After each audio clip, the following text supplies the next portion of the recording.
20장 13절에서 24절까지의 말씀을 함께 봉독하겠습니다. 우리는 앞서 배를 타고 앗소에서 바울을 태우려고 그리로 가니 이는 바울이 걸어서 가고자 하여 그렇게 정하여 준 것이라. 바울이 앗소에서 우리를 만나니 우리가 배에 태우고 미둘레네로 가서 거기서 떠나 이튿날 기오 앞에 오고 그 이튿날 사모에 들르고 또 그 다음날 밀레도에 이르니라. 바울이 아시아에서 지체하지 않기 위하여 에베소를 지나 배 타고 가기로 작정하였으니 이는 될 수 있는 대로 오순절 안에 예루살렘에 이르려고 급히 가미러라. 바울이 밀레도에서 사람을 에베소로 보내어 교회 장로들을 청하니 오매 그들에게 말하되 아시아에 들어온 첫날부터 지금까지 내가 항상 여러분 가운데서 어떻게 행하였는지를 여러분도 아는 바니 곧 모든 겸손과 눈물이며 유대인의 관계로 말미암아 당한 시험을 참고 주를 섬긴 것과 유익한 것은 무엇이든지 공중 앞에서나 각 집에서나 거리낌이 없이 여러분에게 전하여 가르치고 유대인과 헬라인들에게 하나님께 대한 회개와 우리 주 예수 그리스도에 대한 믿음을 증언한 것이라. 보라, 이제 나는 성령에 매여 예루살렘으로 가는데 거기서 무슨 일을 당할는지 알지 못하노라. 오직 성령이 각 성에서 내게 증언하여 결박과 환난이 나를 기다린다 하시나 내가 달려갈 길과 주 예수께 받은 사명 곧 하나님의 은혜의 복음을 증언하는 일을 마치려 하면은 나의 생명조차 조금도 귀한 것으로 여기지 아니하노라. 아멘. 하나님의 말씀입니다. 오늘 사도행전 20장 말씀은 이제 바울의 여정이 앞부분에 소개되어져 있는 부분과 밀레도에서 만난 에베소 장로님들에게 고별 설교를 하는 작별의 인사를 하는 내용의 앞부분의 내용이 포함되어져 있습니다. 우리 어제 본문에 유두고가 졸아서 떨어져서 3층 두각에서 떨어져서 죽었다가 살아났는데 그 일이 드로아에서 있었던 일이었습니다. 이제 바울의 여정을 설명하면서 두 가지를 우리가 발견하게 되는데 하나는 바울이 그 바쁜 여정 가운데 따로 걸어서 누군가를 만나러 가기 위하여 일행을 떠났다는 사실입니다. 그 내용은 기록이 되어져 있지 않고 이렇게 앗소에서 만나기로 약속하고 드로아에서 앗소로 가는데 자기 동행들은 굉장히 많은 사람이 그때 따르고 있었죠. 헌금 주머니 하나씩 다 들고 각 교회에서 파송한 그 사람들은 배를 타고 가고 그들이 알지 못하는 일정을 위하여 바울은 걸어갔습니다. 그리고 앗소에서 만나서 그 다음에 일정들을 보면 하루에 한 도시씩 항구를 배를 타고 빨리빨리 갑니다. 그리고 그 목적을 이야기하는데 아시아에서 더 이상 지체하지 아니하고 오순절 전에 예루살렘으로 들어가는 것이 바울의 목적이었습니다. 그러니까 바울의 그 사역의 여정에 우리가 무엇을 발견하냐면 그는 목적을 향하여 갈 때에는 지체하지 않고 추진력이 대단한 사람이라는 것이죠. 그런데 그 대단한 추진력을 행하는 데 있어서 우리가 꼭 기억해야 할 것은 바울에게 있어서 그 길이 어떠한 길이었는지 그가 확인되어지는 가운데 갔다는 것이죠. 예루살렘으로 그렇게 빨리 가려고 하는 그 바울의 마음에는 성령님께서 각 성마다 그 성에 들러서 갈 때마다 계속 성령님께서 사람들을 통하여 고난을 예고하는 거예요. 너 예루살렘에 들어가면 이런 환난과 고난과 투옥이 되어지고 돌을 맞을 거고 이런 일들을 계속 예언해 주시는데 바울은 그것을 어떻게 해석하고 가느냐 하면 성령님이 계속 그 얘기를 하시는 거 보니까 이 길은 성령님께서 내게 가라고 하는 사역의 사명의 길이구나라고 확신합니다. 사명이 없으면 그런 이야기를 들을 때 성령님께서 예루살렘에 가면 이런 고난을 주신다. 그러면 어떻게 하겠습니까? 저와 여러분이 그런 상황이 되면 당연히 거기만 빼고 가지요. 분명히 계속 말씀해 주시는데.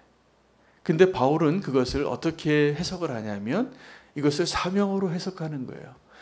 성령님께서 이 예루살렘으로 가는 길에 그렇게 관심이 많으시구나. 여러분, 우리가 어떻게 하나님의 음성을 해석해야 하는지를 바로 알아야 합니다. 하나님께서 말씀을 통하여 내 양심을 통하여 또 말씀을 전하는 종의 음성을 통하여 무언가를 내게 계속 말씀하시는 내용이 있다면 그 사명입니다. 우리는 그걸 피해가고 싶어 해요. 그것은 만약에 피해가도 전혀 문제가 되지 않을 것일지 모릅니다. 그러나 그것은 정말 하나님이 관심이 있고 그것을 준비하라고 예비하라고 주신 하나님의 메시지로 바울은 그렇게 해석을 한 것입니다. 그는요, 이 예루살렘에 가서 어떤 일을 당하는지 알지 못했지만 뭐라고 표현하냐면 내가 성령에 매여서 간다는 거예요. 여러분, 죄에 매여서 가거나 내 욕심에 끌려서 갈 때 우리는 어떻게 갑니까? 네, 그거밖에 안 보입니다. 내가 지금 하고 싶은 것, 내가 지금 사고 싶은 것, 내가 지금 꿈꾸는 그것만 보여요. 그렇게 우리가 갈 때 우리가 욕심에 끌려가거나 죄에 끌려가거나 그런 모습으로 가는데 바울은 성령에 끌려가는 거예요. 이 사도행전의 내용을 보면 베드로나 요한이나 이 바울의 모든 여정에 성령님이 개입하시는 것을 보게 됩니다. 수많은 사람들의 이름이 등장하지만 사실은 이 사도행전의 진짜 주인공은 성령님이세요. 그래서 이 사람들의 걸음을 막기도 하고 인도하기도 하고 그리고 사람을 택해 주시기도 하고 그리고 성령의 부으심을 통하여 교회를 만드시기도 하고 세우시기도 하고. 바울이 위대한 것 같은데 사실은 바울이 이렇게 위대한 사도의 길을 갈 수 있었던 단 한 가지 이유는 성령님 때문입니다. 평범한 사람이 그 성령의 인도하심을 따라 살면 위대한 사람이 되는 것입니다. 여러분, 그러한 삶을 살고 싶지 않습니까? 성령님의 이끄시는 삶. 우리는 지금도 그 로마서의 내용에 설명이 되어져 있는 것처럼 육체의 소욕을 따라 살거나 성령의 소욕을 따라 사는 거예요. 둘 중에 하나입니다. 근데 이 두 가지는 항상 반대예요. 육체의 소욕을 따라 사는 삶을 사람들이 다 원하죠. 우리에게 그 욕심이 다 있습니다. 내 육체에 원하는 것들. 우리가 좋아하는 것 있잖아요. 먹으면 맛있는 것, 보면 좋은 것, 만지면 부드러운 것. 똑같은 옷을 사도요, 옷감의 재질이 좀 더 좋고 이런 거는 값이 몇 배나 비싸요. 디자인이 좀 좋으면 더 좋고. 이게 육체가 원하는 거예요. 근데 성령님께서 우리에게 원하시는 것은 그것과 늘 상충할 때가 많습니다. 그때 우리가 사명의 길을 가기를 원하신다면 그것을 선택하실 수 있는 믿음으로 서실 수 있기를 축복합니다. 우리가 달려가야 할 길은 오늘 바울이 보여주는 그 길이 어떠한 것인가를 그가 실제로 갔던 여정을 통해서 설명해 주고 또 밀레드에서 만났던 장로들에게 그가 어떻게 설명하냐 하면 그가 고백을 합니다. 이제 너무나 급해서 시간이 없어서 밀레도로 장로님들을 초대해요. 거기서 잠깐 나를 좀 보고 갈 수 없겠느냐. 당연히 달려오죠. 이 에베소에서 바울이 얼마나 많은 사역을 했습니까? 두란노 서원에서. 그리고 그것을 제자를 만든 사람들이 아시아 전역에 가서 이 복음이 편만하게 되었는데 그들 앞에서 이 바울은 마지막 설교를 할 때 이 믿음의 사람들이 보니까 여호수아도 그렇고 이 바울도 그렇고 또 사무엘도 그렇고 그가 하나님의 사람으로서 살아왔던 자기의 길을 늘 돌아보더라고요. 여러분, 우리도 오늘 지금까지 내가 살아온 삶을 잘 돌아볼 수 있는 삶이 되시기를 바랍니다. 내 가족에게 나와 함께하고 있는 내가 책임지고 있었던 내가 섬겼던 사람들한테 물어보세요. 내가 당신들과 함께 살고 당신들을 섬길 때 내가 혹시 잘못한 것이 있었느냐고 내게 사과할 기회를 주고 내가 당신들에게 다시 갚을 수 있는 기회를 달라고 물어보시기 바랍니다. 바울은 그렇게 마지막을 준비합니다. 그들이 알아요. 이 바울과 에베소 장로들이 서로 압니다. 이것이 마지막이라는 것을. 그렇게 마지막이라고 생각할 때 우리는 정말 진심으로 서로에게 좋은 의미 있는 관계가 되기를 원할 것입니다. 그가 그 마지막에 19절입니다. 내가 너희들과 함께 있을 때 모든 겸손과 눈물로 지냈고 유대인의 관계로 말미암아 당한 시험을 참고 주를 섬긴 것과 20절에 내가 너에게 유익한 것이라면 무엇이든지 공중 앞에서나 집 앞에서나 거리낌 없이 너에게 가르치고 전했다는 것을 알지를 않느냐. 21절에 그래서 그가 이렇게 복음을 전한 것은 하나님께 대한 회개와 예수님께 대한 믿음을 증언한 것이라는 것이에요. 그는 정말 사명자로서 살았던 것을 이 에베소 장로들에게 전하고 이렇게 다시 한번 마지막 얼굴 보고 싶은 작별 인사의 의미도 있지만 이 바울의 고백은 그 에베소 장로들에게 무엇을 얘기하냐면 여러분도 나처럼 사명자의 길을 가십시오라는 것입니다. 사명자의 길을 가는 것이 22절에 그렇게 할 수 있는 사람이어야 해요. 보라, 이제 나는 성령에 매여 예루살렘으로 가는데 거기서 무슨 일을 당할는지 알지 못하노라. 여러분, 성령에 매여서 성령님이 나를 인도하실 때 우리가 원하는 것은 예루살렘으로 가면 이러한 어려움이 있는데 누구네 집은 피하고 어떤 사람은 만나지 말고 꼭 요 사람만 만나라 이렇게 얘기해 줘야지 성령에 매여 가는 거 아닙니까? 근데 성령님이 우리를 인도하실 때 어떻게 인도하시냐 하면 고난이 있을 걸 얘기해 주는 거예요. 그래도 갈 수 있냐고. 그 성령의 인도하심에 순종할 수 있는 단 한 가지 길은 믿음이 있어야만 됩니다. 성령님이 나와 함께 하시는 것을. 바울은 그 믿음으로 가는 것이죠. 그리고 아브라함을 불렀을 때와 동일한 응답을 주세요. 하나님께서 아브라함에게 믿음을 주시고 믿음의 조상으로 만드신 방법이 뭐냐 하면 내가 지시할 땅으로 가는데 알려주지 않으시는 거예요. 근데 그 약속만 믿고 따라가는 게 믿음의 사람이 되는 길입니다. 우리는 뭘 원합니까? 정답을 원해요.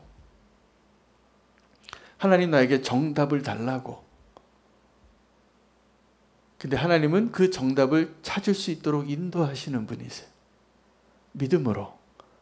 그 성령님에 매여서 가는데 분명히 성령에 매여서 가는데 왜냐하면 각 성마다 성령님의 메시지를 듣고 있잖아요. 그 메시지의 내용은 계속 고난과 환난이 있다라고 하는데 성령님께서는 지금 이 바울이라는 사람을 어떻게 준비시켜 가냐 하면 지금까지도 그렇게 인도하셨겠지만 믿음으로 고난이 있어도 피하지 않고 성령에 매여 갈 수 있는 사람이 되어가는 것입니다. 성령에 매여서 사는 삶은 그래서 믿음으로 사는 삶입니다. 성령에 이끌린다는 것은 성령의 강권하심을 내가 나의 믿음으로 그 성령의 인도하심을 따라가는 삶을 살게 될 때 사명자가 되는 겁니다. 위대한 인생을 살게 되는 것입니다. 여러분, 위대한 인생을 사실 수 있는 기회를 하나님께서 우리에게 주셨습니다. 우리에게 주신 성령으로. 그것이 가능하려면 믿음만 있으면 됩니다. 저는 오늘 이 에베소 장로들과의 고별 설교를 보면서 이 앗소에서 그가 걸어가고자 했을 때 이 바쁜 여정에 왜 걸어가고자 했을까를 묵상하게 됐어요. 근데 이 앗소에서 다른 사람들과 만났을 때 바울이 누구를 만났는지 알려지지 않고 어디로 갔는지 알려지지 않았지만 다른 일행은 배를 타고 갔고 이 바울은 걸어서 갔는데 그때 이 에베소의 장로들을 만난 것과 같은 또 다른 누군가를 만나러 간 것일 것입니다. 그 사람들은 오늘 이 에베소 장로들이 바울이 예루살렘으로 가는 그 길에 바쁜 여정이죠. 그 사명의 길을 가는데 지체하지 않고 곁눈질하지 않는 사람입니다. 그냥 직진만 하는 성격의 이 바울이죠. 그런데 바울은요, 사실은 직진만 하는 사람이 아니었어요. 가는 곳마다 다른 사람들이 외면하고 다른 사람에게는 중요하지 않은 것처럼 보였을지 몰라도 바울에게 소중한 그 영혼 한 사람을 위하여 시간을 더 할애해서 더 천천히 가는 것을 결정할 수 있는 사람입니다. 여러분, 그때 당시에 배 타고 가는 거는 비행기를 타는 것과 마찬가지죠. 지금 우리의 상황에 비유한다면. 그런데 그 어떤 길을 도보로 아니면 대중교통을 이용해서 천천히 가서 일행과 떠나서 누구를 만나러 가는 거예요. 여러분, 우리에게 있어서 그런 소중한 가치를 줄 수 있는 그 의미 있는 발걸음이 저와 여러분 가운데 꼭 있기를 축복합니다. 우리의 인생을 정말 의미 있게 하고 그 사명의 길을 더 의미 있게 하는 길은 우리가 어떤 목적을 향하여 가는 데만 너무 급히 가는 것이 아니라 내가 오늘 이것을 멈추고 누군가에게 그리스도의 온전한 사랑과 복음을 전하기 위하여 이 세상의 가치관과 다르게 그 시간을 내어서 찾아가고 사랑을 전하고 확인시켜주고 위로하고 도와줄 수 있는 그 발걸음이 필요한 것입니다. 오늘 바울은 그렇게 내가 달려갈 길을 간 것입니다. 오늘 우리도 바울이 걸어갔던 그 길을 본받기를 원합니다. 사명자의 길입니다. 그 사명자의 길은 성령에 매어서 가는 길이고, 성령에 매어서 가는 길은 성령님께서 우리에게 계속 말씀하시는 것을 믿음으로 해석할 수 있는 능력이 있을 때만 걸어갈 수 있는 길입니다. 믿음이 없다면 성령님께서 각 성마다 이야기하는 그 이야기를 들을 때마다 우리는 도망갈 기회를 계속 찾을 것입니다. 그 길을 갈 수가 없어요. 그러나 성령님께서 우리에게 고난을 얘기하고 십자가를 이야기하고 손해를 이야기하고 어려움을 이야기할지라도 그것을 믿음으로 순종하며 나아갈 때 사명자가 되고 그리고 위대한 하나님의 믿음의 사람이 될 것을 믿습니다. 여러분, 하나님께서 우리에게 주신 그 사명은 다른 것이 아닙니다. 하나님과 함께 기뻐할 수 있는 자가 되는 것이에요. 꼭 그 길을 가시기를 축복합니다. 오늘 이 자리에 우리가 같이 있어도 아마 다 부르심이 다를 겁니다. 각자에게 주신 부르심이. 왜냐하면 지금 우리가 처해 있는 다 일하는 곳이 다르고 상황이 다 달라요. 여건이 다 다르고 그곳에서 하나님 우리에게 주신 그 사명을 붙잡고 사는 그 축복이 놀라운 정말 축복입니다. 그것을 놓치지 마시기 바랍니다. 하나님과 함께 기뻐할 수 있는 사람 되시기를 바라고 성령에 매여 주님과 함께 걸어갈 수 있는 그 길을 우리가 걸어갈 수 있기를 소망하며 기도하겠습니다. 우리에게 허락하신 그 길을 주님과 함께 기뻐하고 욕망에 매여 욕심에 매여 사는 자가 아니라 성령에 매여 걸어가게 하여 주시옵소서. 기도하겠습니다. 오늘 함께 기도할 선교단체는 위지엠을 위해서 기도하겠습니다.